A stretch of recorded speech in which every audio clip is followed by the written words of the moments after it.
ಶುಂಭವೇ ಕ್ಷೇತ್ರದ ಅಧಿದೇವರಿಗೆ ಭಕ್ತಿಯ ವಂದನೆಗಳನ್ನು ಸಲ್ಲಿಸಿ ಸಮಾರಂಭದ ಅಧ್ಯಕ್ಷ ಪೀಠವನ್ನು ಅಲಂಕರಿಸಿರುವ ಗೌರವಾನ್ವಿತರಾದಂತಹ ರಾಮಕೃಷ್ಣ ತಂತ್ರಿಯವರಿಗೆ ಗೌರವದ ವಂದನೆಗಳನ್ನು ಸಲ್ಲಿಸ್ತಾ ಸಮಾರಂಭದ ವೇದಿಕೆಯ ಮೇಲಿರುವಂತಹ ಎಲ್ಲ ಗಣ್ಯಮಾನ್ಯರೇ, ಸನ್ಮಾನಿತರೇ, ವೇದಿಕೆಯ ಮುಂಭಾಗದಲ್ಲಿರುವಂತಹ ಆಸ್ತಿಕ ಬಂಧುಗಳೇ, ಅತ್ಯಂತ ಸುಂದರವಾದಂತಹ ಸಮಾರಂಭದಲ್ಲಿ ನಾವು ನೀವುಗಳ ಜೊತೆಯಾಗಿದ್ದೇವೆ. ಶಬರಿಮಲೆಯ ಅಯ್ಯಪ್ಪನ ಕಥೆಗಳನ್ನು ಕೇಳಿಸಿಕೊಳ್ತಾ ಅದನ್ನು ಮೈಮನಗಳಲ್ಲಿ ಆವಾಹಿಸಿಕೊಂಡು ಸ್ವಾಮಿಯ ನಾಮಸ್ಮರಣೆಯನ್ನು ಮಾಡುತ್ತಾ ವ್ರತನಿಷ್ಠರಾಗಿ ಸ್ವಾಮಿಯ ಕ್ಷೇತ್ರದ ಆ ಪಾವನ ಸನ್ನಿಧಾನವನ್ನು ಸಂದರ್ಶನ ಮಾಡಿದರೆ ಬದುಕು ಸಾರ್ಥಕ ಆಗುತ್ತದೆ ಅನ್ನುವ ಭಾವದಿಂದ ಯಾತ್ರಾರ್ಥಿಗಳೆಲ್ಲ ವ್ರತನಿಷ್ಠರಾಗಿ ಸ್ವಾಮಿಯ ಸೇವೆಯನ್ನು ಮಾಡ್ತಾ ಬಂದವರಿದ್ದೀರಿ. ಗೊತ್ತಿರಬೇಕು, ಈ ಪ್ರಪಂಚದಲ್ಲಿ ನಾವು ದೇವರನ್ನು ಯಾಕೆ ನಂಬಬೇಕು ಅಂತ ಕೇಳಿದರೆ, ನಮ್ಮ ಮಕ್ಕಳಿಗೆ ಇವತ್ತು ಗೊತ್ತಿಲ್ಲ. ನಮಗೆ ಮಕ್ಕಳಿಗೆ ಗೊತ್ತಿರೋದು ಮೊಬೈಲ್ ನೋಡಲಿಕ್ಕೆ. ಆದರೆ ಒಂದು ಗೊತ್ತಿರಲಿ, ಮೊಬೈಲ್ ಯಾವತ್ತೂ ಕೂಡ ಜಗತ್ತನ್ನು ತೋರಿಸ್ತದೆ ಹೊರತು ಮೊಬೈಲ್ ಜಗನ್ನಾಥನನ್ನು ತೋರಿಸುವುದಿಲ್ಲ ನಮ್ಮ ಪಾಲಿಗೆ. ಹಾಗಾಗಿ ಮೊಬೈಲ್ ನೋಡುವುದು ಅಪರಾಧ ಅಂತಲ್ಲ, ಅದರಿಂದ ಆಚೆಗೆ ನಮ್ಮ ಬದುಕನ್ನು ಕಟ್ಟಿಕೊಡುವ ದೇವರು ಯಾರು ಅಂತ ಮಕ್ಕಳಿಗೆ ಹೇಳಬೇಕಾದಂಥ ಅಗತ್ಯ ಇದೆ. ಮಕ್ಕಳಲ್ಲಿ ದೇವರ ಕುರಿತಾದಂತಹ ಜಾಗೃತಿ ಹೇಗೆ ಮೂಡುತ್ತದೆ, ಮಕ್ಕಳು ಹೇಗೆ ದೇವರ ಮಾತು ವಿಚಾರವನ್ನು ಕೇಳ್ತಾ ಎಚ್ಚರಗೊಳ್ಳುತ್ತಾರೆ, ಧೈರ್ಯ ತಂದುಕೊಳ್ಳುತ್ತಾರೆ ಅನ್ನೋದಕ್ಕೆ ತೀರ ಲೌಕಿಕವಾದಂತಹ ಒಂದು ಉದಾಹರಣೆ ಇದೆ. ಅಂದೊಂದು ದಿನ ನಮ್ಮ ಮನೆಯ ಪಕ್ಕದ ಮನೆಯಲ್ಲಿ ಒಬ್ಬಾಕೆ ಪುಟ್ಟ ಹುಡುಗಿ ಒಂದು 3ನೇ ಕ್ಲಾಸು ಶಾಲೆಗೆ ಹೋಗುತ್ತದೆ. ಆ ಮಗುವಿಗೆ ಶಾಲೆಯಲ್ಲಿ ಯಾರೋ ಹೊಡೆದ್ರಂತೆ. ಆ ಮಗು ಮರು ದಿವಸ ಶಾಲೆಗೆ ಹೋಗುವುದಿಲ್ಲ ಅಂತ ಅಳ್ತಾ ಇರ್ತಾಳೆ. ಅಮ್ಮ ಒತ್ತಾಯ ಮಾಡಿದ್ರೆ ಕೇಳಲಿಲ್ಲ. ಅಮ್ಮ ಬಂದು ಮಗುವಿಗೆ ಏನು ಹೇಳ್ತಾರೆ ಗೊತ್ತಾ, ಮಗ ನೀನು ಅಳಬೇಡ, ನಾನು ಇವತ್ತು ಉಡುಪಿಗೆ ಹೋಗಿದ್ದೆ. ಉಡುಪಿಗೆ ಹೋದವಳು ಕೃಷ್ಣನ ಹತ್ರ ಹೋಗಿ ಹೇಳಿ ಬಂದಿದ್ದೇನೆ, ನನ್ನ ಮಗಳಿಗೆ ಯಾರೋ ಶಾಲೆಯಲ್ಲಿ ಹೊಡೆದಿದ್ದಾರಂತೆ ಕೃಷ್ಣ, ನೀನು ಹೋಗಿ ಆ ಮಕ್ಕಳಿಗೆ ಹೇಳು ನನ್ನ ಮಗಳಿಗೆ ಹೊಡಿಬಾರದು ಅಂತ. ನೀನು ಹೇಳಿದ್ರೆ ನನ್ನ ಮಗಳು ಶಾಲೆಗೆ ಬರ್ತಾಳೆ ಅಂತ ಕೃಷ್ಣನ ಹತ್ರ ಹೇಳಿ ಬಂದಿದ್ದೆ ಮಗ. ಕೃಷ್ಣ ಹೋಗಿ ಶಾಲೆಯಲ್ಲಿ ನೀನು ಯಾರೋ ಮಕ್ಕಳು ಹೊಡೆದ್ರಲ್ಲ ಅವರಿಗೆಲ್ಲ ಕೃಷ್ಣ ಜೋರು ಮಾಡಿದ್ದಾನೆ, ಇವತ್ತು ನಿನಗೆ ಮಕ್ಕಳು ಹೊಡೆಯುವುದಿಲ್ಲ, ಹೋಗು ಶಾಲೆಗೆ ಅಂತ ಹೇಳಿದಾಗ ಆ ಮಗು ನಗನಗತಾ ಚೀಲ ಬೆನ್ನಿಗೆ ಇರಿಸಿಕೊಂಡು ಶಾಲೆಗೆ ಹೊರಟೋಯ್ತು. ನಾನು ಯಾಕೆ ಈ ಮಾತನ್ನು ಉಲ್ಲೇಖ ಮಾಡುತ್ತೇನೆ ಅಂತಂದ್ರೆ, ಒಂದು ಪುಟ್ಟ ಮಗುವಿಗೆ ತನ್ನ ಬದುಕಿನಲ್ಲಿ ಕಷ್ಟ ಎದುರಾದಾಗ, ತನ್ನನ್ನು ಯಾರು ಬೈತಾರೆ, ದ್ವೇಷ ಮಾಡುತ್ತಾರೆ ಅಂತಂದಾಗ ಮಗ ಅದಕ್ಕೆ ಭಯ ಬೇಡ, ನಿನ್ನ ನೋಡುವುದಕ್ಕೆ ದೇವರಿದ್ದಾರೆ ಅನ್ನುವ ಭಾವನೆಯನ್ನು ನಾವು ಜಾಗೃತವಾಗಿಸಿದ್ರೆ ಆ ಮಗು ಬದುಕಿನ ಕಟ್ಟ ಕಡೆಯವರೆಗೂ ಕೂಡ ದೇವರನ್ನು ನಂಬಿ ಯಶಸ್ಸಿನ ಹಾದಿಯಲ್ಲಿ ಮುನ್ನಡೆಯುತ್ತಾನೆ. ಈ ಸಂಸ್ಕಾರಕ್ಕೆ ಎಷ್ಟು ಬೆಲೆ ಇದೆ ಗೊತ್ತಾ? ಮೊನ್ನೆ ಮಾರಿಗುಡಿಯಲ್ಲಿದ್ದೆ. ಒಂದು ದಿವಸ ಗಂಡ ಹೆಂಡತಿ ಮಕ್ಕಳು ಒಂದು ಪುಟ್ಟ ಮಗುವನ್ನು ಎತ್ತುಕೊಂಡು ಅಪ್ಪ ಅಮ್ಮನ ಜೊತೆ ಬರ್ತಾರೆ. ಯಾರು ಅಂತ ಗೊತ್ತಿಲ್ಲ, ಹಿರಿಯರು ಮಾತನಾಡಿಸ್ತಾ ಹೇಳ್ತಾರೆ, ಸರಿ ನನ್ನ ಅಳಿಯ ಅವನು ಪಾಕಿಸ್ತಾನದ ಗಡಿಯಲ್ಲಿ ನಿಂತಿದ್ದಾನೆ, ಭಾರತ ಮತ್ತು ಪಾಕಿಸ್ತಾನದ ನಡುವೆ ಯುದ್ಧ ಸಂಭವಿಸಿದರೆ ನನ್ನ ಅಳಿಯನಿಗೆ ತುಂಬ ಕಷ್ಟ ಆಗ್ತದೆ, ಅವನು ಭಾರತವನ್ನು ಪ್ರತಿನಿಧಿಸ್ತಾ ನಿಂತಿದ್ದಾನೆ ಒಬ್ಬ ಸೈನಿಕನಾಗಿ, ನನ್ನ ಮಗಳು ಸೇನೆಯಲ್ಲಿದ್ದಾಳೆ, ಅವ್ರಿಗೆ ಒಳ್ಳೇದಾಗುವಂತೆ ಪ್ರಾರ್ಥನೆ ಮಾಡಿ ಅಂತ.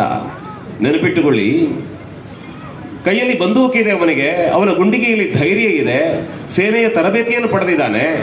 ಅರ್ಹನಾಗಿ ಯುದ್ಧಕ್ಕೆ ನಿಂತವನಿಗೂ ಕೂಡ ಒಳ ಮನಸ್ಸು ಹೇಳುತ್ತದೆ, ನಾನು ಯುದ್ಧದಲ್ಲಿ ಗೆಲ್ಲಬೇಕಾದರೆ ನಾನು ನಂಬಿದ ದೇವರು ಕೈ ಹಿಡಿಯಬೇಕು ಅಂತ ಅವನ ಒಳ ಮನಸ್ಸು ಹೇಳುತ್ತದಲ್ಲ.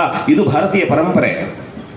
ಯಾಕೆ ಅಂದರೆ ಬದುಕಿನಲ್ಲಿ ನಾವು ಏನೇ ಮಾಡಿದರೂ ಕೂಡ ಅದರ ಯಶಸ್ಸು, ಅದರ ಸೋಲು, ಅದರ ಸಂತೋಷ, ದುಃಖ ಏನಿದ್ರೂ ಕೂಡ ಕೊಡುವ ಒಬ್ಬ ದೇವರಿದ್ದಾನೆ ಅಂತ ಬದುಕನ್ನು ಭಗವದರ್ಪಣ ಭಾವದಿಂದ ನಡೆಸಿದರೆ ಬದುಕು ಸಹ್ಯ ಆಗುತ್ತದೆ.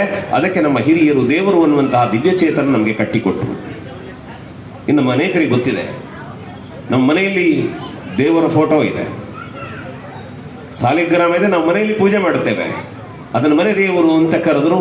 ಆ ಮನೆಯ ದೇವರಿಗೆ ಪೂಜೆ ಮಾಡಬೇಕಿದ್ರೆ ಗಂಡ ಹೆಂಡತಿ ಮಕ್ಕಳ ಜೊತೆ ಆಗ್ತಾರೆ, ದೇವರಿಗೆ ಕೈ ಮುಗಿತಾರೆ.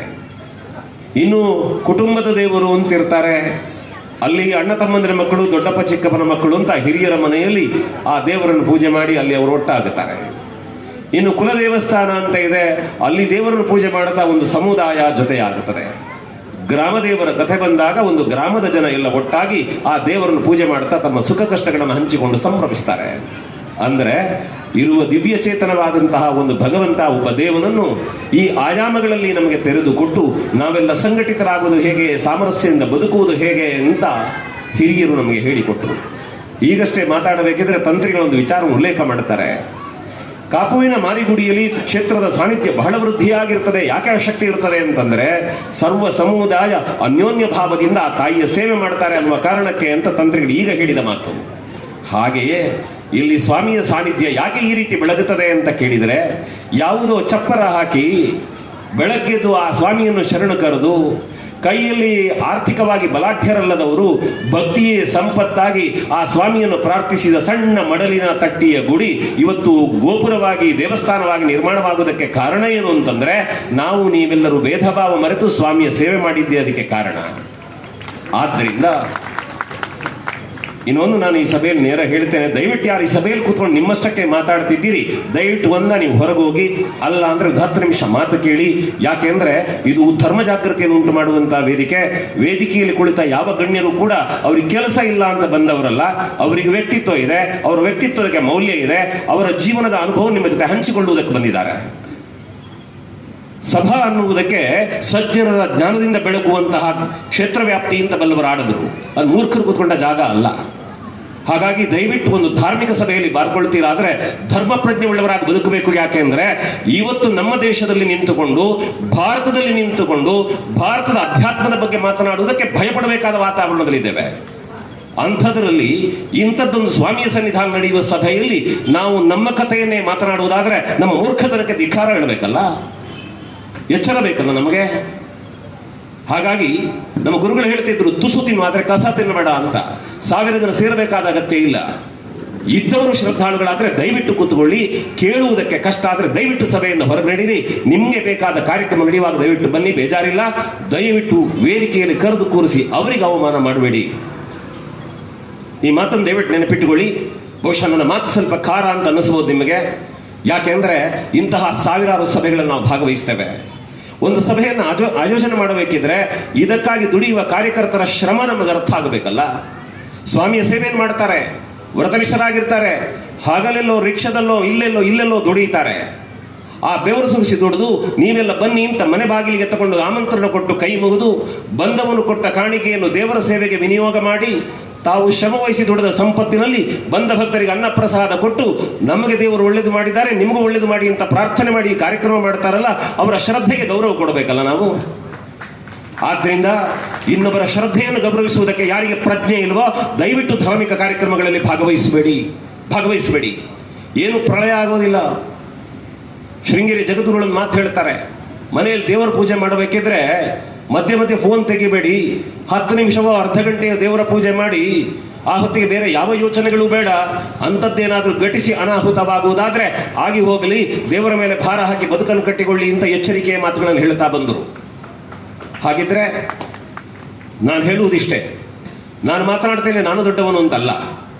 ಇಲ್ಲಿರುವಂತಹ ಎಲ್ಲರೂ ದೊಡ್ಡವರೇ. ಪ್ರತಿಯೊಬ್ಬರಿಗೂ ಅವರದ್ದೇ ಆದಂತಹ ವ್ಯಕ್ತಿತ್ವ ಇದೆ, ಅವರದ್ದೇ ಆದ ಶ್ರದ್ಧೆ ಇದೆ, ಅವರದ್ದೇ ಆದ ಕರ್ತವ್ಯವಿದೆ, ಅವರದಾದಂತಹ ಸ್ವಾಭಿಮಾನದ ಬದುಕಿದೆ. ಹಾಗಾಗಿ ಇಂತಹ ಧಾರ್ಮಿಕ ಕ್ಷೇತ್ರಗಳಲ್ಲಿ ಪ್ರತಿಯೊಬ್ಬರ ವ್ಯಕ್ತಿತ್ವವನ್ನು ಗೌರವಿಸ್ತಾ ಹೋಗುವುದೇ ನಿಜವಾದ ಭಗವಂತನ ಆರಾಧನೆ ಅಂತ ನಮ್ಗೆ ಗೊತ್ತಿರಬೇಕು. ಮುಂದುವರೆದು ನಾನು ಹೇಳಬೇಕಾದ್ದೇನು ಕೇಳಿದರೆ, ದೇವರನ್ನು ಪೂಜಿಸುವ ಬಗೆ ಹೇಗೆ ಪೂಜೆ ಮಾಡಿದರೆ ದೇವರು ಒಲಿಯುತ್ತಾರೆ, ಇಂಥ ಅನೇಕ ಪ್ರಶ್ನೆಗಳನ್ನು ಯುವ ಪೀಳಿಗೆ ನಮ್ಮ ಕಣ್ಣ ಮುಂದೆ ಇಡುತ್ತಾರೆ. ನೆನಪಿರಲಿ, ದೇವರನ್ನು ಪೂಜೆ ಮಾಡುವುದಕ್ಕೆ ಬೇಕಾದ್ದು ಪ್ರೀತಿ ಮಾತ್ರ. ಅಲ್ಲದೆ ಇದ್ರೆ ಆವತ್ತು ಅಯೋಧ್ಯೆಯ ಪ್ರಭು ರಾಮಚಂದ್ರನಿಗೆ ಹೊಟ್ಟೆಯ ಹಸಿವಿಗೆ ಹಣ್ಣಿಗೆ ವ್ಯವಸ್ಥೆ ಇಲ್ಲ ಅಂತ ಶಬರಿ ಕೊಟ್ಟದ್ದನ್ನು ಪಡೆದದ್ದಲ್ಲ ರಾಮ ಬರ್ತಾನೆ ಅಂತ ಕಾದ ಆ ತಾಯಿಯ ಪ್ರೀತಿಗೆ ಬೆಲೆ ಕೊಡುತ್ತಾನೆ. ಕೃಷ್ಣನಿಗೆ, ದ್ವಾರಕಾಧೀಶನಿಗೆ ಹಿಡಿ ಅವಲಕ್ಕಿಗೆ ತತ್ವಾರ ಬರಲಿಲ್ಲ, ಆದರೆ ತನ್ನ ಆಪ್ತ ಸ್ನೇಹಿತನಾದಂತಹ ಕುಚೇಲ ಕೊಟ್ಟ ಪ್ರೀತಿಗೆ ಕಾರಣಕ್ಕಾಗಿ ಮುಷ್ಟಿ ಅವಲಕ್ಕಿಯನ್ನು ಕೃಷ್ಣ ಸ್ವೀಕಾರ ಮಾಡುತ್ತಾನೆ. ಇಂತಹ ಅನೇಕ ಕಥೆಗಳು ನಮ್ಮ ಪರಂಪರೆಯಲ್ಲಿ ಆಗಿ ಹೋದದ್ದಿದೆ. ಆದ್ದರಿಂದ ದೇವರನ್ನು ಪೂಜಿಸುವಲ್ಲಿ ನಮಗೆ ಬೇಕಾದದ್ದು ಪ್ರೀತಿ, ಶ್ರದ್ಧೆ. ನಾನು ಇವತ್ತು ನೆನಪು ಮಾಡಿಕೊಳ್ಳಬೇಕು, ಆವತ್ತು ಇದೇ ಜಾಗದಲ್ಲಿ ಪುಟ್ಟ ಗುಡಿಯಲ್ಲಿ ಸ್ವಾಮಿಯನ್ನು ಪೂಜಿಸುವಾಗ 1 ವರ್ಷದ ಆರಾಧನೆಯಲ್ಲಿ ಒಂದು ಮೈಸೂರಿನ ಅರಮನೆಯ ಮಾದರಿಯನ್ನು ಮಾಡಿಟ್ಟಿದ್ರು. ಯಾಕೆ, ಏನು ಮಾಡೋಣ ಹೇಳಿ, ಇಲ್ಲಿ ಮಾಲಾಧಾರಿಗಳಾಗಿ ದೇವರ ಸೇವೆ ಮಾಡುವವರಿಗೆ ಅಯ್ಯಪ್ಪ ಸ್ವಾಮಿಗೆ ಮೈಸೂರಿನ ಅರಮನೆಯಷ್ಟು ದೊಡ್ಡ ದೇವಸ್ಥಾನ ಕಟ್ಟುವ ತಾಕತ್ತಿಲ್ಲದೆ ಇರಬಹುದು. ಆದರೆ ಅದರ ಪ್ರತಿಕೃತಿಯನ್ನಾದರೂ ಇಟ್ಟು ದೇವರೇ ನಮಗೆ ನೀನೇ ಮಹಾರಾಜ ಅಂತ ಕೈ ಮುಗಿದಿದ್ದಾರಲ್ಲ, ಆ ಶ್ರದ್ಧೆ ದೊಡ್ಡದು ಈ ಜಾಗದಲ್ಲಿ ಅಂತ ನಾನು ಹೇಳ್ತಾ ಇರೋದು. ಆದರೆ ಆ ಪ್ರತಿಕೃತಿ ಅಲ್ಲಿ ಉಳಿಯಲಿಲ್ಲ. ಅದು ಮತ್ತೊಂದು ದೇವಸ್ಥಾನದ ಮುಂಭಾಗದಲ್ಲಿ ಸುಮಾರು 7-8 ತಿಂಗಳುಗಳ ಕಾಲ ಕಾಣಿಸಿಕೊಂಡು ಭಕ್ತರನ್ನು ನೋಡಿ ಸಂಭ್ರಮಿಸಿದರು. ಮಾತ್ರ ಅಲ್ಲ, ಶಬರಿಮಲೆ ಯಾತ್ರೆಯ ಕಥೆ ಅನೇಕರಿಗೆ ಗೊತ್ತಿದೆ. ನಾವು ಇವತ್ತಿಗೂ ನೋಡ್ತೇವೆ, ರಸ್ತೆ ಬದಿಯಲ್ಲಿ ಪಾದರಕ್ಷೆ ಇಲ್ಲದೆ ಸ್ವಾಮಿಯ ಹೆಸರನ್ನು ಹೇಳ್ತಾ ಹೇಳ್ತಾ ಹೇಳ್ತಾ ಶಬರಿಮಲೆಯವರೆಗೆ ನಡೀತಾರೆ. 18 ಮೆಟ್ಟಿಲುಗಳನ್ನು ಏರಿ ನಿಂತಾಗ ಎದುರೊಂದು ಬೋರ್ಡ್ ಕಾಣುತ್ತದೆ, ತತ್ವಮಸಿ ಅಂತ. ಪಾಪ ಅವರಿಗೇನು ಶಾಸ್ತ್ರ ಪ್ರಜ್ಞೆ ಇರಬೇಕು, ಅದು ದೇವರ ಜಾಗದಲ್ಲಿರುವ ಹೆಸರು ಅನ್ನೋ ಕಾರಣಕ್ಕೆ ತಮ್ಮ ಅಂಗಡಿಗಳಿಗೋ ರಿಕ್ಷಾದಲ್ಲೋ ಅಲ್ಲೆಲ್ಲೋ ಬರ್ಕೊಳ್ತಾರೆ ತತ್ವಮಸಿ. ಯಾಕೆ ಬರೀತಾರೆ ಅಂತ ಕೇಳಿದ್ರೆ, ಅದು ಮಣಿಕಂಠನ ಸನ್ನಿಧಾನದಲ್ಲಿರುವ ಶಬ್ದ, ಅದನ್ನು ಬರೆದ್ರೆ ಸ್ವಾಮಿಯ ಹೆಸರು ಬರೆದ ಹಾಗೆ ಅನ್ನುವ ಭಾವದಿಂದ ಅವ್ರು ಬರ್ಕೊಳ್ತಾರೆ. ಅದರ ತಾತ್ಪರ್ಯ ಏನು ಗೊತ್ತಾ? ತತ್ ತ್ವಮಸಿ, ಅದು ನೀನೇ ಆಗಿದ್ದೀಯಾ ಅಂತ. ವ್ರತನಿಷ್ಠನಾಗಿ ಶ್ರದ್ಧೆಯಿಂದ ಬಂದು 18 ಮೆಟ್ಟಿಲುಗಳನ್ನು ಏರಿ ಮೇಲೆ ನಿಲ್ಲುವಾಗ ಗರ್ಭಗುಡಿಯಲ್ಲಿ ಕುಳಿತ ಸ್ವಾಮಿ ಹೇಳ್ತಾನೆ, ತತ್ ತ್ವಂ ಅಸಿ, ಅದು ನೀನೇ ಆಗಿದ್ದಿ. ಅರ್ಥಾತ್ ಶ್ರದ್ಧೆಯಿಂದ ಧರ್ಮ ಮಾರ್ಗದಲ್ಲಿ ನಡೆದರೆ ಮನುಷ್ಯನಾದ ನೀನು ಮಾಧವನಾಗ್ತಿ, ಮಾನವನಾದಂತಹ ನೀನು ಮಹಾದೇವನಾಗ್ತಿ. ಆದ್ದರಿಂದ ಮಣಿಕಂಠ ಸ್ವಾಮಿಗೂ ವ್ರತನಿಷ್ಠನಾಗಿ ಶಬರಿಮಲೆ ಯಾತ್ರೆ ಮಾಡುವ ಸ್ವಾಮಿಗೂ ಭೇದ ಇಲ್ಲ ಅನ್ನುವ ಕಾರಣಕ್ಕೆ ಪರಸ್ಪರ ಒಬ್ಬರನ್ನೊಬ್ಬರು ಸ್ವಾಮಿಗಳು ಅಂತ ಕರೆದು, ಕಂಡವರು ಸ್ವಾಮಿಗಳು ಅಂತ ಅವರ ಪದಸ್ಪರ್ಶ ಮಾಡಿ ನಮಸ್ಕಾರ ಮಾಡುತ್ತಾರಲ್ಲ. ವೇದಿಕೆಯಲ್ಲಿ ಸ್ವಾಗತ ಮಾಡುವಾಗ ಹೇಳಿದರು, ಗುರುಸ್ವಾಮಿಗಳೆಂದರೆ ಮಣಿಕಂಠನ ಪ್ರತಿರೂಪ ಅನ್ನುವ ಗೌರವ ನಮ್ಮ ಪಾಲಿಗಿದೆ ಅಂತ ಹೇಳಿದ್ರಲ್ಲ. ಆ ಶ್ರದ್ಧೆಗೆ ದೈವಾನುಗ್ರಹ ಒದಗಿರುವುದು ಗೊತ್ತಿರಲಿ ನಿಮಗೆ. ನಾವು ದೇವಸ್ಥಾನಗಳಿಗೆ ಹೋದಾಗ ದೇವಸ್ಥಾನದಲ್ಲಿ ಅರ್ಚಕರಿರ್ತಾರೆ, ತಂತ್ರಿಗಳಿದ್ದಾರೆ ವೇದಿಕೆಯಲ್ಲಿ. ಅವರಿಗೆ ಯಾಕೆ ನಮಸ್ಕಾರ ಮಾಡ್ತೇವೆ ಅಂತ ಕೇಳಿದ್ರೆ ಕೆಲವರಿಗೆ ಒಂದು ಪ್ರಶ್ನೆ ಇದೆ, ಅವ್ರಿಗೆ ಯಾಕೆ ನಮಸ್ಕಾರ ಮಾಡಬೇಕ್ರಿ, ಅರ್ಚಕರಿಗೆ ಯಾಕೆ ನಮಸ್ಕಾರ ಮಾಡಬೇಕು? ಒಬ್ಬ ಅರ್ಚಕನಾದವ ದೇವರನ್ನ ಪ್ರಾಣ ಪ್ರತಿಷ್ಠೆ ಮಾಡಬೇಕಿದ್ರೆ ಅವರಿಗೆ ಅನ್ನಿಸಬೇಕಂತೆ, ನನ್ನೊಳಗಿರುವಂತಹ ಚೈತನ್ಯ ಬಿಂಬದಲ್ಲಿ ನೆಲೆಗೊಂಡಿದೆ ಅಂತ. ಆ ಭಾವನೆಯಿಂದ ತನ್ನ ತಪಶಕ್ತಿಯನ್ನು ಬಿಂಬದಲ್ಲಿ ನಿಕ್ಷೇಪ ಮಾಡಿ ಅಲ್ಲಿ ದೇವರನ್ನ ಪ್ರಾರ್ಥನೆ ಮಾಡಿ, ಸಾವಿರಾರು ವರ್ಷಗಳ ಕಾಲ ಇಲ್ಲಿ ನೀನು ಸ್ಥಿರವಾಗಿ ನಿಂತು ಬರುವ ಭಕ್ತರನ್ನು ಅನುಗ್ರಹಿಸಬೇಕು ಅಂತ ಪ್ರಾರ್ಥಿಸಿ, ಗರ್ಭಗುಡಿಯಲ್ಲಿ ದೇವರನ್ನು ಪ್ರತಿನಿತ್ಯವೂ ಪ್ರೀತಿಯಿಂದ ಪೂಜೆ ಮಾಡಿ ಭಕ್ತರಿಗೂ ದೇವರಿಗೂ ಸೇತುವಾಗಿ ನಿಂತಹ ಅರ್ಚಕ ದೇವರ ಪ್ರತಿರೂಪವಾಗಿ ಕಣ್ಣ ಮುಂದಿರುವುದರಿಂದ ಅವರಿಗೆ ನಮಸ್ಕಾರ ಮಾಡಿ ನಮ್ಮ ಪ್ರಾರ್ಥನೆಗಳನ್ನು ಕ್ಷೇತ್ರದಲ್ಲಿ ಸಮರ್ಪಿಸಬೇಕು ಅಂತ ಕೇಳಿಕೊಳ್ಳುವ ಪರಂಪರೆ ನಮ್ಮದ್ದು. ಹಾಗಾಗಿ ಒಬ್ಬ ಅರ್ಚಕರಿಗೆ ನಮಸ್ಕಾರ ಮಾಡಬೇಕು. ಗುರುಸ್ವಾಮಿಗಳು ಅಂತ ಹೇಳಿಕೊಂಡವರು ನಿರಂತರವಾಗಿ ಸ್ವಾಮಿಯ ಸೇವೆಯನ್ನು ಮಾಡುತ್ತಾ ಬರುವಂಥವರನ್ನು ಜೊತೆಗಿರಿಸಿಕೊಂಡು ಕ್ಷೇತ್ರದ ಪದ್ಧತಿ ಏನು ಅನ್ನೋದನ್ನು ಮಾರ್ಗದರ್ಶನ ಮಾಡಿ ಆ ಧರ್ಮಪಥದಲ್ಲಿ ಅವರು ನಡೆಸಿ ಸ್ವಾಮಿಯ ಸಂದರ್ಶನ ಮಾಡುವುದರ ಮೂಲಕ ಅವರ ಬದುಕಿಗೆ ಪಾವನತೆಯನ್ನು ಕಲ್ಪಿಸ್ತಾರಲ್ಲ, ಆ ಕಾರಣಕ್ಕೆ ಅವರಿಗೆ ನಮಸ್ಕಾರ ಮಾಡಬೇಕು. ಒಂದು ನೆನಪಿರಲಿ, ಭಾರತದ ಪರಂಪರೆ ಎಷ್ಟು ಚೆನ್ನಾಗಿದೆ ಅಂತಂದ್ರೆ, ನಮ್ಮಲ್ಲಿ ಎಲ್ಲರಲ್ಲಿ ದೇವರನ್ನು ಕಂಡವರು, ನಾವು ಎಲ್ಲವನ್ನೂ ದೇವರನ್ನು ಕಂಡವರು. ಪುಟ್ಟ ಹೆಣ್ಣು ಮಗು ಒಂದು ಬಂದರೆ ಅವಳನ್ನು ಕನ್ನಿಕಾದುರ್ಗ ಅಂತ, ಅವಳನ್ನು ಮಾರಿ ದುರ್ಗ ಅಂತ ಪೂಜೆ ಮಾಡಿ ಗೌರವಿಸ್ತೇವೆ. ಒಬ್ಬಾಕೆ ತಾಯಿ ಬಂದರೆ ಅವಳು ದುರ್ಗೆಯ ಸ್ವರೂಪ ಅನ್ನುವ ಕಾರಣಕ್ಕೆ, ಅವಳು ದೇವಿ ಸ್ವರೂಪ ಅನ್ನುವ ಕಾರಣಕ್ಕೆ ಅವಳಿಗೆ ನಮಸ್ಕಾರ ಮಾಡುತ್ತೇವೆ. ಒಂದು ದೀಪವನ್ನು ಹಚ್ಚಿಟ್ರೆ, ಓ ದೀಪವೇ ನೀವು ದೇವಿಯ ಸ್ವರೂಪವಾಗಿದ್ದಿ, ಕರ್ಮ ಪರಿಸಾಪ್ತಿಯಾಗಿರುವವರೆಗೆ ಶಾಶ್ವತವಾದಂತಹ ಸನ್ನಿಧಾನವನ್ನು ಕೊಡುವಂಥ ದೀಪವನ್ನು ಪ್ರಾರ್ಥಿಸ್ತೇವೆ. ಯಾವುದರಲ್ಲಿ ದೇವರಿಲ್ಲ. ನಾವು ಸಾಕುವಂತಹ ಪ್ರಾಣಿಗಳು, ಕಾಣುವ ಪಕ್ಷಿಗಳು ಎಲ್ಲವೂ ಕೂಡ ದೇವರಿಗೆ ವಾಹನ. ನವಿಲಿರ್ಬೋದು, ಕತ್ತೆ ಇರ್ಬೋದು, ವೃಷಭ ಇರ್ಬೋದು, ಮತ್ತೊಂದು ಮಗದೊಂದು. ಹಾಗಿದ್ರೆ ಎಲ್ಲ ಕಡೆ ದೇವರಿದ್ದಾನೆ ಅಂತ ಕಾಣುತ್ತಾ, ಎಲ್ಲರಲ್ಲಿ ದೇವರ ಅಸ್ತಿತ್ವವನ್ನು ಕಾಣುತ್ತಾ ಪರಸ್ಪರ ಅನ್ಯೋನ್ಯ ಭಾವದಿಂದ ಬದುಕುವಂತಹ ಜಗತ್ತಿನ ಏಕೈಕ ಪರಂಪರೆ ಇದ್ದರೆ ಅದು ಭಾರತದ ಅಧ್ಯಾತ್ಮ ಪರಂಪರೆ. ಆ ಕಾರಣಕ್ಕೆ ಈ ಜಾಗದಲ್ಲಿ ಸೇರಿರುವ ನಾವೆಲ್ಲ ಮಾಡಬೇಕಾದ್ದೇನು ಅಂತ ಕೇಳಿದರೆ, ಇಂತಹ ಒಳ್ಳೆಯ ದಿನಗಳಲ್ಲಿ ನಾವೆಲ್ಲ ನಿರ್ಣಯ ತಗೊಳ್ಳಿಕ್ಕೆ ಇದು ಬಹಳ ಒಳ್ಳೆಯ ಕಾಲಘಟ್ಟ. ನಾನು ಅನೇಕ ಸಭೆಗಳಲ್ಲಿ ಹೇಳ್ತಾ ಬಂದಿದ್ದೆ, ನಮ್ಮ ಜೀವನದಲ್ಲಿ ನಾವು ಯಾವುದೋ ಸಹಜವಾಗಿ ಕೆಲವೊಮ್ಮೆ ಬೇಡವಾದಂತಹ ಅಂಶಗಳು ನಮ್ಮನ್ನು ಅಂಟಿಕೊಳ್ಳುತ್ತವೆ. ಅದನ್ನು ಬಿಡುವುದಕ್ಕೆ ಇದು ಕಾಲ ಆಗಬೇಕು. ಯಾಕೆಂದರೆ ಶಬರಿಮಲೆ ಯಾತ್ರಾರ್ಥಿಗಳು ಅಲ್ಲಲ್ಲಿ ಅಪವಾದ ಇರಬಹುದು, ಮಾಲಾಧಾರಿಗಳು ಅನ್ಯಾಯ ಮಾಡುತ್ತಾರೆ ಅನ್ನುವಂಥ ಅಪವಾದ ಕೇಳಿ ಬರುತ್ತದೆ. ಇಲ್ಲ, ವ್ರತನಿಷ್ಠನಾದವ ಶಬರಿಮಲೆ ಯಾತ್ರೆ ಪೂರೈಸಿ ಬಂದವ ಮತ್ತೆ ದಾರಿ ತಪ್ಪಿದ ಅಂತ ಆಕ್ಷೇಪಗಳು ಬರುತ್ತವೆ. ಆಕ್ಷೇಪಕ್ಕೆ ಕಿವಿಗೊಡಬೇಡಿ. ಪ್ರತಿಯೊಬ್ಬನು ಕೂಡ ಆತ್ಮವಿಮರ್ಶೆಯನ್ನು ಮಾಡಿಕೊಂಡು ಹೆಜ್ಜೆ ಇಡಬೇಕಾದಂತಹ ಕಾಲ ಇದೆ. ಹಾಗಿದ್ರೆ ಯಾತ್ರಾರ್ಥಿಗಳಲ್ಲಿ ನಾನು ಯಾವತ್ತು ಮಾಡುವ ವಿನಂತಿ ಏನು ಅಂತ ಕೇಳಿದರೆ, ನೀವು ಮಾಲಾಧಾರಿಗಳಾದಾಗ ನೀವು ಯಾವ ಜಾತಿ ಯಾವ ಸಂಪ್ರದಾಯ ಅಂತ ಕೇಳುವ ಕ್ರಮವೇ ಇಲ್ಲ. ಶಬರಿಮಲೆಗೆ ಹೊರಟವನು ಅಯ್ಯಪ್ಪನ ಪ್ರತಿರೂಪ ಅಂತ ಗೌರವಿಸ್ತಾರೆ. ಆ ದೈವತ್ವವನ್ನು ನಿಮ್ಮಲ್ಲಿ ಜನ ಕಾಣುತ್ತಾರೆ ಅಂತಾದರೆ, ಯಾವಾಗ ವ್ರತನಿಷ್ಠರಾಗಿ ನಿಮ್ಮ ಬದುಕನ್ನು ಹೇಗೆ ಶಿಸ್ತಿನಿಂದ ಪಾಲಿಸ್ತೀರಿ, ಅದೇ ನಿಮ್ಮ ಜೀವನ ವ್ರತವಾದರೆ ನಾಳೆ ನೀವು ಮಾಧವನಾಗುತ್ತಾನೆ ಅನ್ನುವ ಮಾತಿನ ಹಾಗೆ ಶಾಶ್ವತವಾದಂತಹ ದೈವತ್ವ ನಿಮ್ಮಲ್ಲಿ ನೆಲೆಗೊಳ್ಳುತ್ತದೆ. ಆ ಕಾರಣಕ್ಕಾಗಿ ಮಾಡುವ ಅನುಷ್ಠಾನಗಳನ್ನು ಶ್ರದ್ಧೆಯಿಂದ ಮಾಡಬೇಕು. ಅದರ ಜೊತೆಗೆ ನಾವು ನೀವುಗಳೆಲ್ಲ ಗೌರವಿಸಬೇಕಾದ್ದು ಈ ಅಧ್ಯಾತ್ಮ ಪರಂಪರೆಯನ್ನು ಮೆಚ್ಚಿ ಕೊಂಡಾಡಬೇಕು. ಯಾಕೆ ಗೊತ್ತಾ, ಇವತ್ತು ಎಷ್ಟು ಮಠಮಂದಿರಗಳು, ದೇವಸ್ಥಾನಗಳು ಮಾಡಬೇಕಾದ್ದು ಜನರಲ್ಲಿ ಧರ್ಮಪ್ರಜ್ಞೆಯ ಜಾಗೃತಿಯನ್ನು. ನಾವು ದೇವಸ್ಥಾನಕ್ಕೆ ಹೋಗಬೇಕು, ನಮಗದು ಪುರುಸೋತಿಲ್ಲ. ದಯವಿಟ್ಟು ಒಂದು ವಿನಂತಿ ಮಾಡಿಕೊಳ್ಳುತ್ತೇನೆ, ಇಂತಹ ಮಂದಿರಗಳಿಗೆ ಬನ್ನಿ. ಊರಿನ ದೇವಸ್ಥಾನಗಳಿಗೆ ಹೋಗಿ ದೇವಸ್ಥಾನವನ್ನು ಉಳಿಸಬೇಕಾದವರು ನಾವೇ. ಯಾಕೆ ಅಂದ್ರೆ ಏರು ಯೌವನದ ಹೊತ್ತಿನಲ್ಲಿ ಮೋಜು ಮಸ್ತಿ ಅಂತ ಕುಣಿಯುವಾಗ ದೇವರ ಸುದ್ದಿ ಮಾತಾಡಿದ್ರೆ ಮೂರ್ಖತನ ಅಂತ ಕಾಣುತ್ತದೆ. ಆದರೆ ವಯಸ್ಸಾಗ್ತಾ ಆಗ್ತಾ ಮೂಲೆಗೆ ಬಿದ್ದು ಕೇಳುವ ದಾತಾರರಿಲ್ಲ ಅಂತ ಆಗುವಾಗ ಗೊತ್ತಾಗುತ್ತದೆ ದೇವರೇ ದೇವರೇ ಅಂತ ಆಗ ಬಾಯಿಯಲ್ಲಿ ಬರುತ್ತೆ, ಅದು ಪ್ರಯೋಜನಕ್ಕಿಲ್ಲ. ಆದ್ದರಿಂದ ಏರು ಯೌವನದಲ್ಲಿ ದೇವರನ್ನು ಶ್ರದ್ಧೆಯಿಂದ ಪ್ರಾರ್ಥನೆ ಮಾಡಬೇಕು. ಮೊನ್ನೆ ಒಬ್ಬಳು ಹೀಗೆ ಕೂತ್ಕೊಂಡಲ್ಲೇ ಸಭೆಯಲ್ಲಿ ಕೂತ್ಕೊಂಡು ಬೇಡ ಮಾತಾಡ್ತಾ ಇದ್ದ ಹುಡುಗಿ 24 ಗಂಟೆ ಮೊಬೈಲಲ್ಲಿ ಆಡ್ತಾ ಇದ್ದವಳು ಸೆಲ್ಫಿ ತೆಗಿಲಿಕ್ಕೆ ಹೋಗಿ ನೀರು ಹೊಂಡಕ್ಕೆ ಬಿದ್ದು ಬಂಡೆ ಕನ್ನಡಿ ತೂರ್ಕೊಳ್ತಾಳೆ. ಮರುದಿವಸ ಪತ್ರಿಕೆಯವ್ರು ಕೇಳಿದ್ರಂತೆ, ಅಲ್ಲಮ್ಮ ರಾತ್ರಿ ಇಡೀ ಬಂಡೆ ಕಲ್ಲಡಿ ಸಿಕ್ಕೊಂಡಿದೆಯಲ್ಲ ಏನ್ ಮಾಡ್ತಿದ್ದಿ ಅಂತಂದ್ರೆ, ನಾನು ಅಪ್ಪನನ್ನು ನೆನಪು ಮಾಡ್ಕೊಳ್ತಾ ಇದ್ದೆ, ದೇವರನ್ನು ಪ್ರಾರ್ಥನೆ ಮಾಡ್ತಿದ್ದೆ ಅಂತ. ಇವಳು ಒಂದು ವೇಳೆ ಅಪ್ಪ ಅಮ್ಮನ ನೆನಪು ಮಾಡಿಕೊಳ್ಳುವ ಹುಡುಗಿ ಅಪ್ಪ ಅಮ್ಮ ಹೇಳಿದ ಮಾತು ಕೇಳುತ್ತಾ ಇದ್ರೆ, ಪ್ರತಿದಿನ ದೇವರ ಮುಂಭಾಗದಲ್ಲಿ ದೀಪ ಇಟ್ಟು ಕೈ ಮುಗಿದು ದೇವರನಿಗೆ ಒಳ್ಳೆಯ ಬುದ್ಧಿ ಕೊಡುವಂತ ಪ್ರಾರ್ಥನೆ ಮಾಡುತ್ತಿದ್ರೆ ಬಂಡೆಯ ಮಾಟ ಎಡೆಯಲ್ಲಿ ಸಿಕ್ಕೊಂಡು ನೆನಪು ಮಾಡಿಕೊಳ್ಳುವ ಪರಿಸ್ಥಿತಿ ಬರ್ತಾ ಇರಲಿಲ್ಲ. ಮನೆಯಲ್ಲಿ ಆರಾಮವಾಗಿರುವ ಪರಿಸ್ಥಿತಿಯನ್ನು ದೇವರು ಕೊಡ್ತಾ ಇತ್ತು.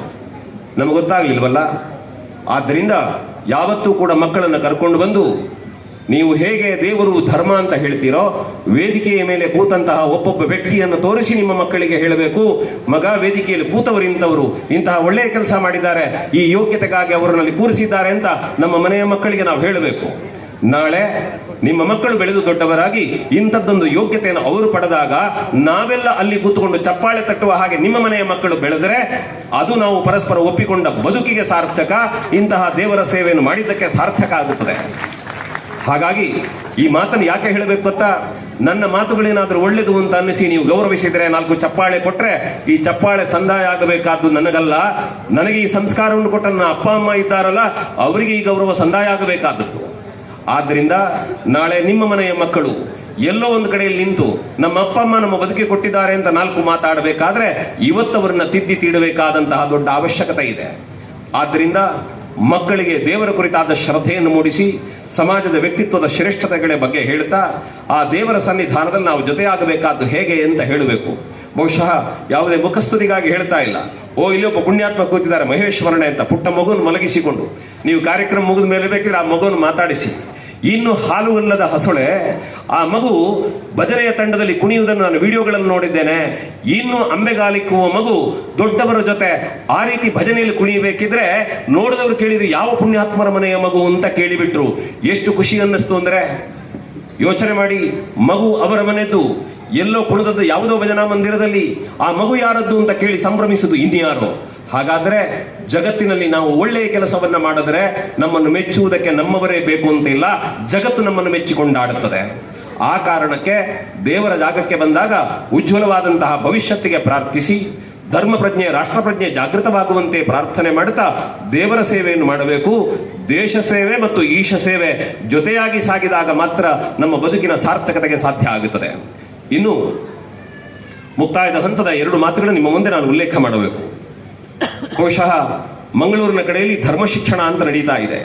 ದೇವಸ್ಥಾನಗಳಲ್ಲಿ ಮಕ್ಕಳನ್ನು ಸೇರಿಸಿ ನಮ್ಮ ಪರಂಪರೆ ಏನು, ಅಪ್ಪಮ್ಮನ ಜೊತೆ ನೀವು ಹೇಗೆ ಬದುಕಬೇಕು, ಗುರುಗಳ ಜೊತೆ ಹೇಗೆ ನಡ್ಕೊಂಡಿರಬೇಕು, ನಿಮ್ಮ ಶಿಕ್ಷಣದ ದಾರಿ ಯಾವುದು, ಯೌವನದ ಯಾವ ಹೊತ್ತಿನಲ್ಲಿ ನಮ್ಮ ಬದುಕನ್ನು ಹೇಗೆ ನಾವು ನಿಯಂತ್ರಿಸಬೇಕು, ಇಂತಹ ಶಿಕ್ಷಣವನ್ನು ಮಕ್ಕಳಿಗೆ ಕೊಡ್ತಾ ಇದ್ದಾರೆ ಧರ್ಮ ಶಿಕ್ಷಣ ಅನ್ನುವ ಹೆಸರಿನಲ್ಲಿ. ಸಾಧ್ಯವಾದರೆ ಇಲ್ಲೆಲ್ಲ ಭಜನೆ ಮಾಡಿ ಕಷ್ಟಪಟ್ಟು ಮಂದಿರ ಕಟ್ಟಿದ್ದೀರಿ, ಸಾಧ್ಯವಾದರೆ ಅಂಥದ್ದೊಂದು ವ್ಯವಸ್ಥೆಗೆ ಮನಸ್ಸು ಮಾಡಿ ಅವಕಾಶ ಸಿಕ್ಕಾಗಲೆಲ್ಲ ನಮ್ಮ ಮಕ್ಕಳನ್ನು ಸೇರಿಸಿ ಆ ಬದುಕಿನ ಬಗ್ಗೆ, ಧರ್ಮ ಪರಂಪರೆಯ ಬಗ್ಗೆ, ಅವರ ಬದುಕಿನ ಸಾಧನೆಯ ಬಗ್ಗೆ ಅವರನ್ನು ಹೆಚ್ಚಿಸುವಂತಹ ಕಾರ್ಯದಲ್ಲಿ ನೀವು ತೊಡಗಿಕೊಳ್ಳುವುದಾದರೆ ನಾವು ನೀವು ಜೊತೆಯಾಗಿ ಆ ಕಾರ್ಯದಲ್ಲಿ ಭಾಗಿಗಳಾಗೋಣ ಅಂತ ಹೇಳುವುದಕ್ಕೆ ಅತ್ಯಂತ ಸಂತೋಷ ಪಡುತ್ತೇನೆ.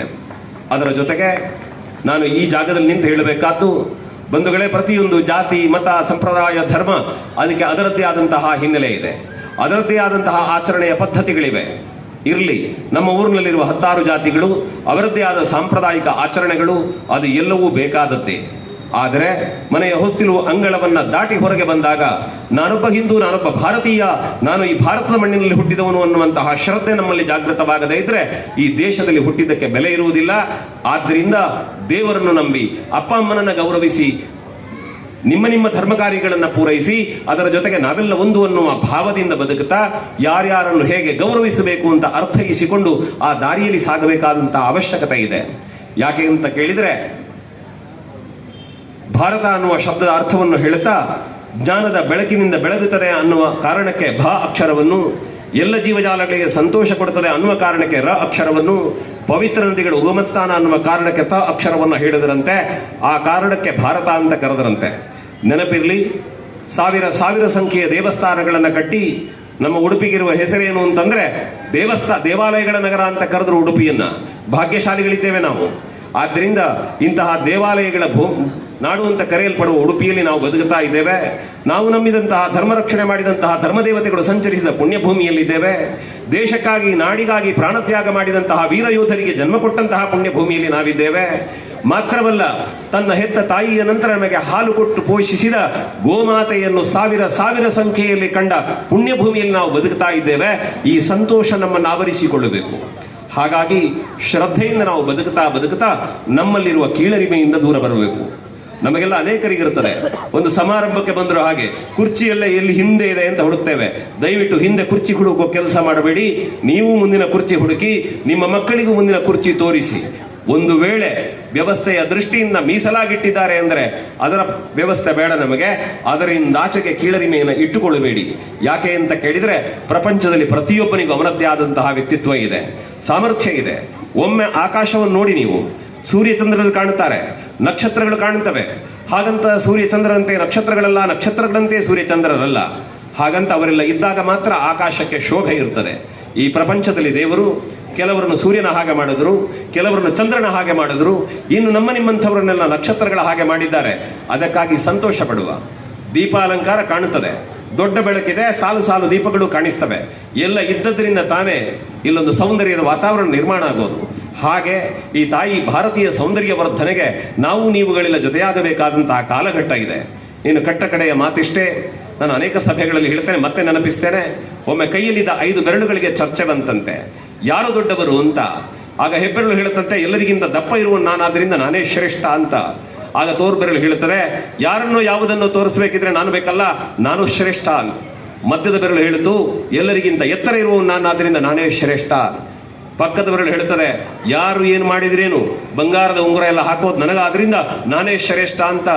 ಕಿರಿಬೆರಳು ನಿತ್ತು ಆಚೆ ಈಚೆ ನೋಡ್ತದೆ, ಗಿಡ್ಡಕ್ಕಿದೆ, ಸಪುರ ಇದೆ, ಏನು ಮಾಡಬೇಕು. ಅದು ಹೇಳ್ತಂತೆ, ನೀವೇ ದೊಡ್ಡವರು ಚಿಂತಿಲ್ಲ, ನನಗೊಂದೇ ಒಂದು ಸಮಾಧಾನ ಏನು ಅಂತಂದ್ರೆ, ಗುರುಗಳಿಗೆ, ಹಿರಿಯರಿಗೆ, ದೇವರಿಗೆ ಕೈ ಮುಗಿಬೇಕಿದ್ರೆ ಮೊದಲು ಅವರಿಗೆ ನಾನೇ ಕಾಣಿಸಿಕೊಳ್ತೇನೆ, ನನಗೆ ಸಾಕು ಅಂತ ಕಿರಿಬೆರಳು ಹೇಳುತ್ತಂತೆ.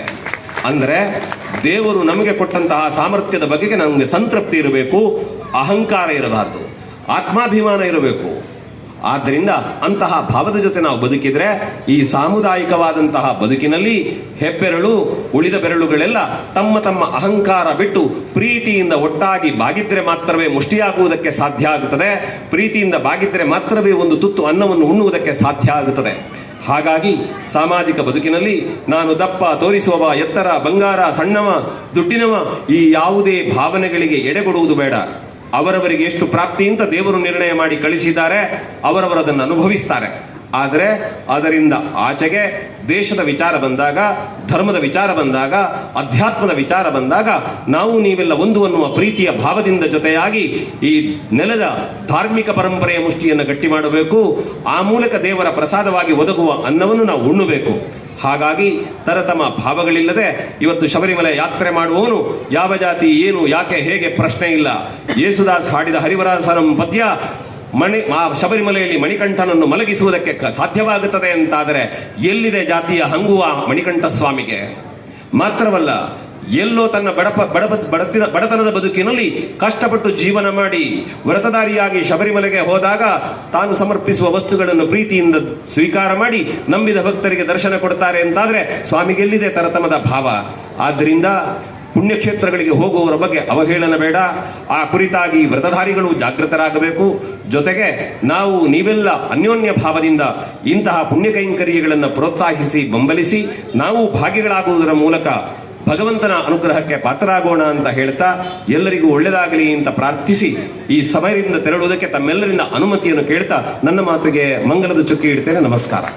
ಧನ್ಯವಾದಗಳು ಶ್ರೀ ಎನ್.ಆರ್. ದಾಮೋದರ ಶರ್ಮಾ ಅವರಿಗೆ. ಶ್ರೀಯುತರಿಗೆ ನಮ್ಮ ಸಮಿತಿಯ ಗೌರವಾಧ್ಯಕ್ಷರಾದ ಶ್ರೀ ಜ್ಞಾನಾನಂದ ಐರೋಡಿ ಇವರು ಗೌರವ ಸ್ಮರಣಿಕೆಯನ್ನು ನೀಡಬೇಕಾಗಿ ಕೇಳಿಕೊಳ್ಳುತ್ತಿದ್ದೇನೆ. ಹಾಗೆಯೇ ನಮ್ಮ ಸಮಿತಿಯ